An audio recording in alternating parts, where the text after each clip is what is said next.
What's going on? Dylan Conrad, Metabolic as Fuck. Today I'm going to be talking to you and asking you, do I make you uncomfortable? Do I make you uncomfortable? Before I get into that, if you watch this on YouTube, please like, subscribe, turn notifications on, Spotify, iTunes, click that bell button, follow, write a review. All helps the algo, helps me help more people like you. Do I make you uncomfortable? Like, honestly, probably not in this podcast, but, I do. The majority of my day is sales calls. It's onboarding.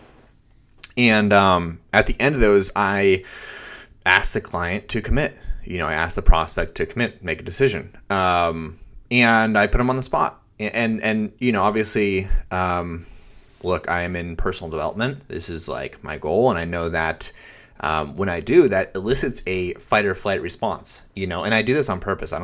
This isn't on accident. I know that our human behavior is what got us to where we are right now, and we need to make a different behavior and commit on that spot to set ourselves up in the future for success. And some people know themselves well enough, and they'll be like, oh, okay, like I know my internal dialogue is telling me that I shouldn't do this and I should just be like getting comfortable, but I'm going to say F it, I'm just going to commit to this and I'm going to sign up, right? And some people flee. Like, I think the majority of people flee, right? I think they have that flight. And what that shows up as, them fleeing, quote unquote, instead of, and kind of fighting their ego fighting is, they make very common excuses that they feel very real. Like, they feel like, oh shit, this is real. But it's actually not, and I'm going to kind of break it down. The one I hear most often from men and women is let me talk to my spouse. And I think, it's a very common limiting belief that someone needs to ask their spouse to make a healthy lifestyle change and commit finances towards that. And I kind of want to break down why that is logically, not only unfair, but it's just like, it doesn't make any sense. If you kind of think about like this, a couple things. So if you're going to ask your spouse, like, are they doing the program for you? No, they're not cooking the food and eating it. Well, sometimes they are cooking the food, but they're not eating it, right? They're not doing the workouts, they're not communicating with their coach. Like, they're not actually doing the program, right? So whose responsibility really is it? It's on you, right? And, the other thing is, like, were they on this call? Right? So I'm talking to someone, we're going deep into what the program looks like, their limiting beliefs, kind of what's been stopping them, creating a game plan for them. There's a lot that goes on. Usually it's like 20 minutes of kind of back and forth.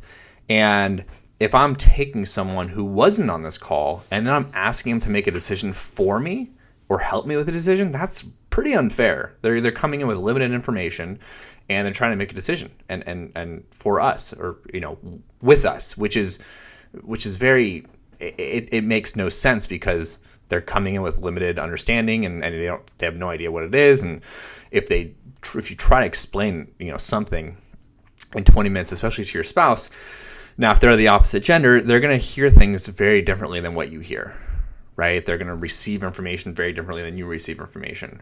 I have a lot of same gender clients and, when they do talk, they understand it actually. Like, they understand what they'll be able to explain to the other person, just because their brain works exactly the same way. So kind of going back on that, why would you ask someone to make a decision for you and put them in that position? You're burdening them, right? It's unfair to them, right? Because you entering the program based on someone else's decision or based on someone else's, yes, you should do this. That's exactly the wrong way to enter a program, because you're putting the responsibility on someone else, or you're splitting the responsibility, which either way, it's completely on you and not them.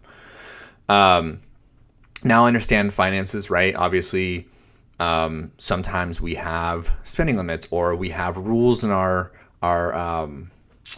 relationship. Hey, we don't spend X amount of money. Well, in that case, there's a lot of different ways out, around that.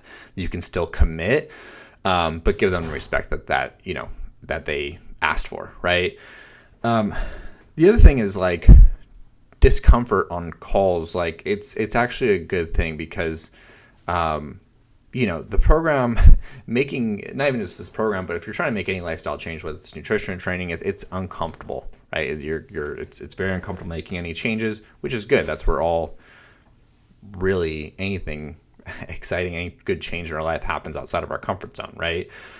And if we are entering the program in a comfortable state, we're kind of setting ourselves up for failure because we are making a uncomfortable the uncomfortable part is like the program, but making the decision to do it from a comfortable place, like that's you're out of alignment, right?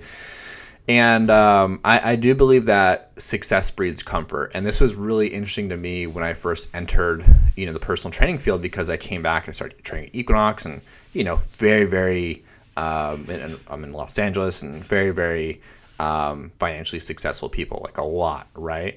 And you would think, what I kind of thought, my limiting belief about them was that because they're financially successful, they're probably successful in all areas of their life, which was like, couldn't be further from this truth. And I think, and I didn't understand this until years later, but a lot of it has to do with success breeds comfort, right? Success breeds comfort. So a lot of people that become successful, they become very, very comfortable, and they kind of look in their lives for areas and use finances to become and to be more comfortable, right? If you kind of look at ancient Rome, for example, Seneca, who was the richest man in Rome, and he's also a politician, but he would basically, I think it was once a week or for several days of a month, he would wear beggar's clothes. He would live on the streets. He would sleep on the ground. He would beg. He would basically live as a beggar, and this kind of connected him and made him uncomfortable. So he could basically just be more uncomfortable. And really understand what it was like again. Because, again, he was so rich and he had all these comforts in his life. He needed to understand. He knew that being uncomfortable was the only thing that's going to make him better and not start being attracted to gluttonous behavior and things like that, right? Any negative behaviors. And if you look at, even recently, Angela Merkel, she was the chancellor of Germany for 16 years, 2005 to 2021, I think. She did a ton in her career, and a lot of it was like against, popular opinion and what other politicians thought she should do. I think whatever happened in Syria, there's thousands of refugees. While other countries were not allowing them to come in, she allowed thousands and thousands of Syrians to come into her country, right? And this is very, very unpopular decision, but she made a lot of very great decisions that ended up being great in the long term that were very unpopular at the time, because she knew that she needed to make these uncomfortable decisions for the future to be more comfortable for everyone and for the betterment of society, really. She wore like this. She was like put down in the media because she wore the same exact suit like all the time, not like the same one, but like the same like boring suit, dress suit. And someone actually asked her, and they're like, why don't you dress better? And she's like, I work for the public. Like, why would I be doing that? She lived in the same, she served the public, and she wanted everyone to know that and understand. And she understood that. She lived in the same rent-controlled apartment forever. When she went to the opera, she would sit in normal seats. She wouldn't sit in the best seats. She would just sit like in normal seats. And she would actually pay for them. Like they would try to like comp her, and she'd be like, no, I'm paying for these. And she just like, she just understood very clearly that just because she had all this power, that didn't mean that she could be comfortable. It means that she actually had more responsibility to be uncomfortable, and just live as, anyone else would. Right. And like, I just want to kind of leave you off with this, comfort, success breeds comfort. Right. And so that's a big reason that people stop changing. They get really comfortable. I'm not saying you should be uncomfortable 24/7, right?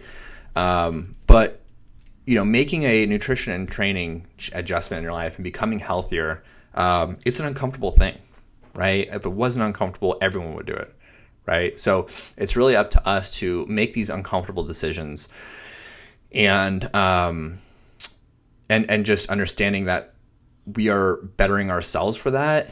We're bettering our future, our family. If you're a woman listening to this, the last thing we want to do, the comfortable decision for us would be to put our family first, right? And not, pay for a program, pay for coaching, pay for healthy food for ourselves. We would rather spend the money on our kids' camps or anything like that when we know in our heart of hearts that if we are not putting our oxygen mask on first, we're not going to be able to help other people. And, all the habits from your kids, they're going to come from you, right? And so if you want to improve your kids' lifestyle and then make them healthier and healthier future and really ingrain that into them, that all comes from us, right? So, but the comfortable decision would be putting them first and be like, I'm not going to do this, and I need to prioritize my kids. When in fact you're not, but that's a whole other thing I can get into. But men, kind of the opposite. They're selfish, right? Women are too selfless and men are too selfish, and they'll be like, oh, I'm not going to do this. I'm going to and do it on my own. It's like, dude, or they'll be like, yeah, I'm going to ask my spouse, or I'm going to think about this. It's like, dude, you're the leader of the family. You need to step up and take responsibility and put this upon yourself to really get this done. So it's really understanding that it's not about them, not about us as men. And we're doing this for our families and for, the greater good and really inspiring others. We can't make others in our family better. We can't put that burden on them and that expectation, because we have high expectations on ourselves. We can only change ourselves and put our family in the best position to succeed with role models, with eating healthy food, with doing the workouts, all that stuff, right? So, if you are making a decision to change your lifestyle and make it healthier, or if you are currently in it and you're kind of hitting a plateau and just kind of getting comfortable with things, it's time to shake it up, and make some uncomfortable decisions that will make you better in the long run. And then when you hit your head on the pillow tonight, will get you one step closer to your goals instead of getting further away and kind of staying where you're at, staying kind of status quo. So it's a longer one, rambled a little bit, but I hope it was helpful. Love y'all. Happy whatever day you're listening to this on, watch this on, and I'll talk to you soon.